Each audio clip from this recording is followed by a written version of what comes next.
से 3 जण लोक थिले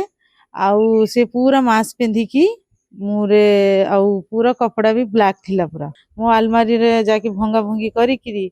आउ चैन आउ 3 हड़ कानर थिला 1,15,000 थिला से को नहीं गले आउ कौन दाबी करिवे मो ये अनुरोध करछि जे तांको तुरंत धरा जाऊ आउ से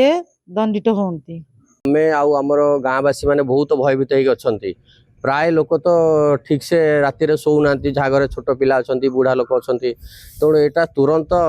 पुलिस वाला जो तो अच्छा ऑफिसर सब अच्छा से मैंने यथाशीघ्र तदंत करी आम चाहूँ ये 3 जण चोर जो ये सब कम कले आईन भुक्त जल्दी करा जाऊ ताको अरेस्ट करा जाऊ एपरी परिस्थिति सृष्टि है कि घरे रहा भय लगुच आम गाँव प्रशासन जदि आपत्ति ये करता ताहले कहीं बड़े परिस्थिति सृष्टि होता देखो बड़ गाँव कौन है पर्यंत दुर्वृत्त धरा पड़े तार परिस्थिति कौन घर वाला किपरि अवस्था रे से कथा कौन प्रशासन को जानी प्रति लोक भय कि जदि भय था एपटे घटना हो न था